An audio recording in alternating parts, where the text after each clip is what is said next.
Om Swastiastu. Di era modern seperti saat ini, semua serba mudah.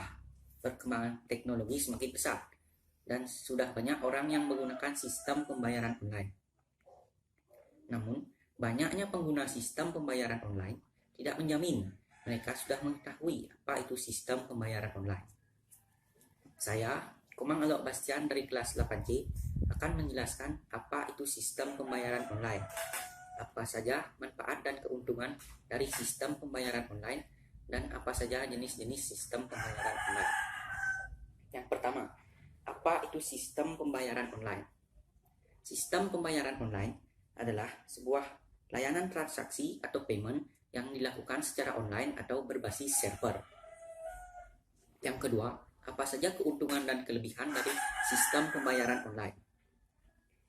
Ada beberapa keuntungan dan kelebihan dari sistem pembayaran online. Di antaranya, semua transaksi dan payment yang Anda lakukan saat berbelanja online bisa dilakukan dalam waktu yang lebih cepat dan efektif.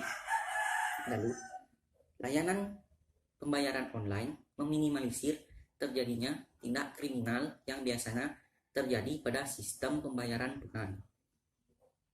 Dan Anda sudah bisa melakukan pembayaran online tanpa harus mempunyai kartu kredit atau kartu debit.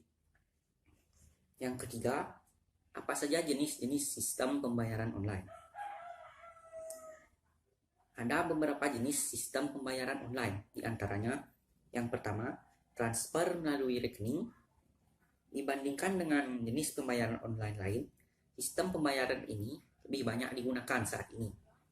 Untuk melakukan transaksi dengan via rekening, ada beberapa cara yang bisa Anda lakukan, antara lain SMS banking, internet banking, ATM, dan mobile banking.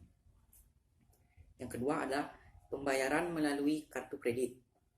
Untuk melakukan pembayaran dengan kartu kredit, Anda hanya perlu memasukkan nomor dan nilai harga produk yang Anda beli. Setelah itu, lengkapi nama, nomor telepon, dan alamat yang sesuai dengan data di kartu kredit. Yang ketiga ada cash on delivery. Untuk jenis sistem cash on delivery sangat cocok untuk Anda yang belum memiliki kartu kredit atau kartu debit. Anda hanya perlu menyerahkan uang secara langsung saat barang atau produk yang Anda beli datang. Kemudian yang keempat atau yang terakhir ada pembayaran melalui minimarket. Untuk melakukan pembayaran melalui minimarket, Anda hanya perlu langsung datang ke kasir dan menyerahkan sejumlah uang yang akan dibayarkan. Demikian penjelasan tentang sistem pembayaran online dari saya. Semoga penjelasan saya tadi bisa bermanfaat. Om Santi Om.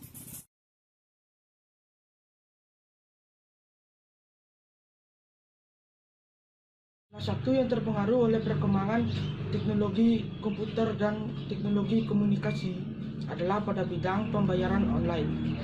Saya Ibu Tri Astika Putra dari kelas 8D akan menyampaikan materi tersebut. Pembayaran online. Tentu kita harus ketahui, pembayaran online adalah layanan di internet yang memungkinkan pengguna melakukan pembayaran secara online ketika melakukan transaksi di internet.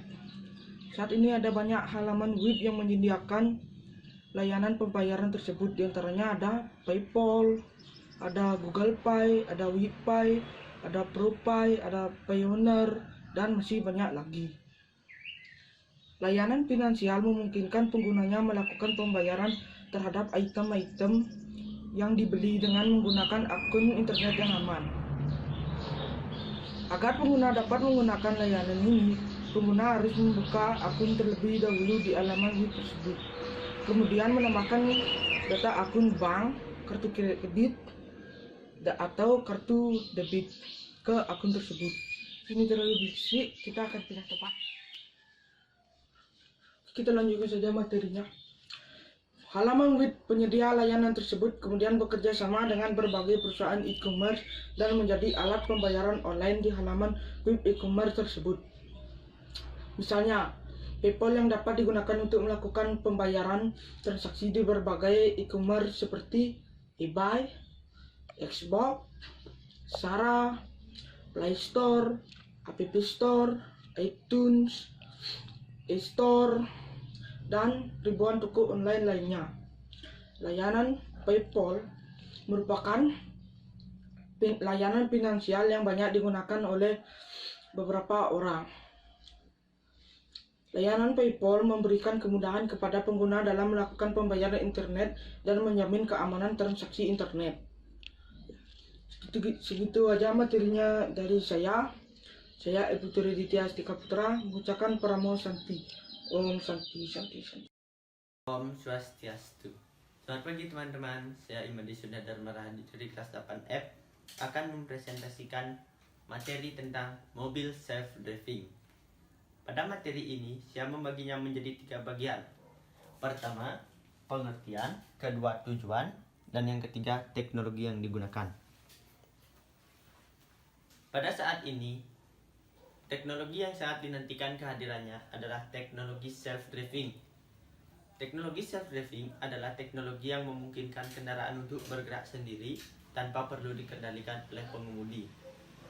Pada saat ini, kita sudah banyak mengenal teknologi semi otomatis yang ada di kendaraan, sehingga kendaraan tersebut dapat mengerem sendiri, parkir sendiri, dan mendeteksi terjadinya tabrakan. Teknologi semi otomatis saja sudah canggih dan nyaman. Bayangkan jika kendaraan dikendalikan sepenuhnya secara otomatis. Jika diterapkan dalam kehidupan sehari-hari, ini tentu akan mengubah dampak besar bagi kehidupan manusia. Anda yang tidak bisa mengemudi tidak perlu khawatir karena kendaraan sudah dikendalikan sepenuhnya secara otomatis. Dan juga penyandang disabilitas tidak perlu khawatir karena dapat menaiki kendaraan. Kita masuk ke materi yang kedua. Tujuan teknologi self-driving. Hasil penelitian menunjukkan bahwa 90% kecelakaan di jalan raya disebabkan oleh kelalaian manusia, sehingga dikembangkan teknologi self-driving. Tujuan yang pertama adalah teknologi self-driving dinilai lebih aman daripada kendaraan yang dikendalikan oleh manusia. Karena kendaraan yang dikendalikan manusia masih disebabkan oleh faktor kelelahan, faktor emosi, dan keadaan sakit. Tujuan yang kedua adalah teknologi self-driving selalu dalam kondisi siaga dan siap mendeteksi lingkungan di sekitar dan mengawasi pergerakan di jalan raya. Kita masuk ke materi yang ketiga. Teknologi yang digunakan mobil self-driving. Teknologi yang digunakan mobil self-driving ada 3, yaitu sensor load, konektivitas load, dan algoritma perangkat lunak. Sensor load yaitu sensor yang digunakan untuk pengawasan daerah blind spot, pendeteksi tabrakan di daerah depan, radar, peta, dan sensor ultrasonik yang saling berhubungan sehingga kendaraan dapat bergerak secara otomatis. Konektivitas load. Mobil self-driving membutuhkan data jalan raya dan lalu lintas, cuaca, peta, kendaraan yang di sekitarnya, serta kondisi permukaan jalan raya. Algoritma perangkat lunak. Data yang diterima melalui internet akan dianalisis untuk menentukan keputusan yang terbaik. Ada 2 perusahaan teknologi informasi yang mengembangkan mobil self-driving. Yang pertama adalah Google dan yang kedua adalah Tesla. Sekian presentasi dari saya. Semoga bermanfaat. Terima kasih. Om Santi Santi Santi Om.